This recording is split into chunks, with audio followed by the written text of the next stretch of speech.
Hello, my name is Omar Abasad. It's January 14th, Monday, 2019 at 3:16 p.m. in Toronto.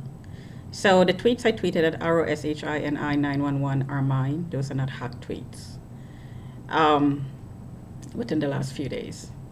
So I'm going to talk about the ongoing push from this building to have me mentally committed, the comments outside the window from the informant in this building who is constantly logged in to me as evidenced by the frequencies coming, being aimed at my body, I should say, not and coming into my body. As you can tell, I'm getting hit in the mouth as I start talking, right there. And pretty soon I'll start coughing. What happens is it dries out your mouth and you start coughing. And there you go. You notice that this is part of the experiment, tracking is part of the experiment. Because in order to do an experiment, you'd have to have 24 hours surveillance, and this is how I'm being surveilled and tracked. Now, if I were to hold the detector out here, nothing. If I were to point it there, here, different direction, nothing. If I were to point it to me, it goes off.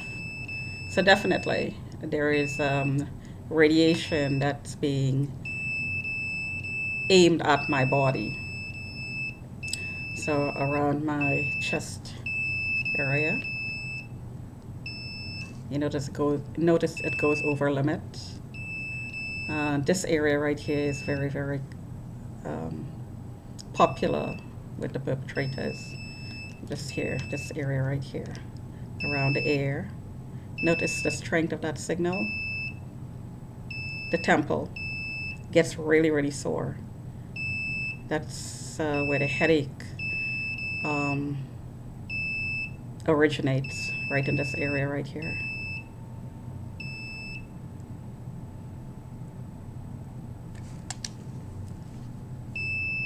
The other ear as well.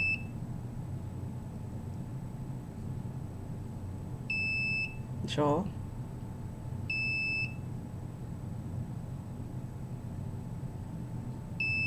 Inside the ear. So right now I have a headache, a dull headache. That slows you down, basically. It degrades your performance of anything you're doing. And it also makes you sleepy. I notice when the detector goes off around my ear, almost immediately I feel sleepy. I start feeling lethargic and I want to go to bed. The hands are also very commonly tagged. So the shoulders gives pain, like around this area here. The area in which you normally get a needle is affected all the time.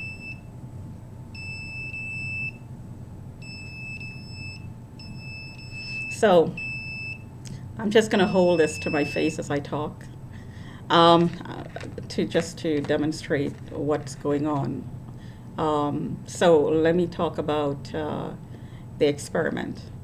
The experiment is, notice my jaw is moving, so the sensor is actually aimed at moving parts in the body. As I walk along in my unit, the sensor goes off. If I stand still, the sensor stops. The alarm goes off, I should say. The sensor picks up the motion, and the alarm goes off constantly. The minute I stop, the alarm stops. So when you're stationary, it's pulsed. So the expert, and we're going to start coughing. I am going to start coughing. We, as in victims of this technology. So the experiment, or part of the experiment, is 24-hour surveillance using technologies, radiation-based technologies, to track you and to cause pain. And also to invade your privacy, because if you're silhouette is seen, then every motion that you do is also seen, including the bathroom and bedroom actions. So you have no privacy. I'm suspecting that I'm suspecting that, and my mouth is really, really dry right now, which is why I'm coughing. One of the reasons. Um, I'm suspecting that the person who, or the persons who are looking in, are disseminating that information to the public, and to humiliate me and to publicly shame me. For instance, if there's dishes in the sink, I'd hear a comment outside the window saying, "Do your dishes." This is the 24-hour, real-time, reactionary nature of this experiment. So the people around you will do this to you anywhere you go, including in the workplaces. Run experiments on you and give you feedback real time, and also update the public as to what's going on. So this is a very, very public experiment. Everybody who's around you and taking part in this experiment will do as they're told by the team and the manager of the team. And this is, of course, is a covert program. Covert. Everybody knows about it, but it's covert. That's funny. But it's not an officially recognized program. So it's one of those programs being run where everybody knows, but nobody talks about it. It's the elephant in the room. So when I go out and people talk about things I do in the bathroom and bedroom, of course, it's misinterpreted, it's magnified, it's exaggerated, and different meanings are put to different actions. All of this I'm going to be harassed with in the public arena. So this not only puts my life in danger, but as harassers harass me, it instigates situations with other harassers, with other teams, with other perpetrators who are competing for the business of surveilling me. In other words, they want to steal me, quote unquote, from the present team. So this program, this publicly run program, is putting the public's life at risk.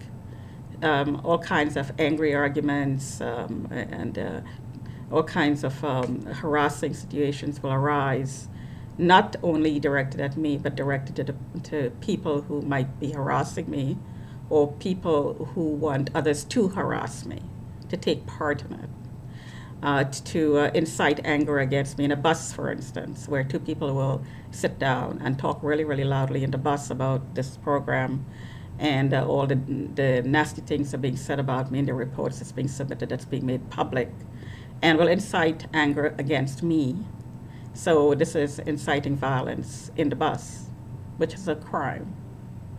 So I heard, I was updated that there's another ticket, another warrant being sought by the people in the building and through the police. And it's an emergency, and oh my God, I'm suicidal, and I'm not working, and I keep hearing I'm depressed. Well, for somebody to be depressed, they would have to retreat from life, and they would have to be obsessing about certain things, and that obsession would have to get in the way of living. No, that's not true here. I mean, people can be sad for a short period of time. That's not depression. Chronic depression it does not allow you to live. It doesn't. It put blocks in your way to conducting going about living a normal life. This is not true here. Enrolled in a university course right now, pursuing a certificate in customer service at the University of Waterloo online. I'm looking for work. I'm recuperating from recovering from illness. Almost there, not quite. By the time I get a job, I'll be fine. Start actively, will be actively involved in social scenarios, promoting a new business I'm starting, with sprouting on the side as a hobby. That's something that I started doing as a hobby a little while ago that I'm still trying to develop. This is not a profile of somebody who's depressed or suicidal or obsessing about any one thing and going off the rails. Simply not true. Whatever is being submitted to the police or the courts are based on lies, exaggerations, deliberate misinterpretations, instigated situations, frames, out and out lies, just out and out lies because I'm a target. This is what they're supposed to do. The target is supposed to be brought down, so this is just one way of bringing me down. So there is no emergency here. I mean, if anybody, it's the citizen's right to serve a writ for a mental evaluation if they can get enough information to put together. However, my claim, the truth is, I should say, is that the information that these submissions are based on lies. They're based on a conspiracy to have me mentally committed. So that conspiracy is the motive to frame me and to instigate situations that set me up to get scenarios that could be reported in such a way that would make me look like I'm mentally ill. It's all part of a conspiracy. The motive is to get me mentally committed.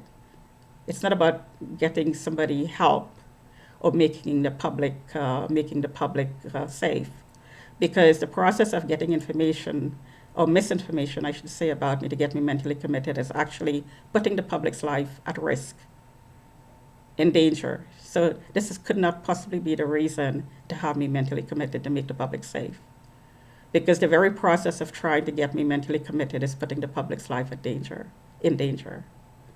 So it is a conspiracy. And since judges and magistrates and court personnel know about this program, because a lot of people are talking about it, blogging about it, complaining about it, and targets, once their names are on lists, everybody knows who those names are. Then, of course, judges and magistrates will also know.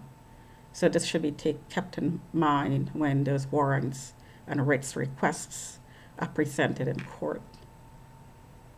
Talk to you another time.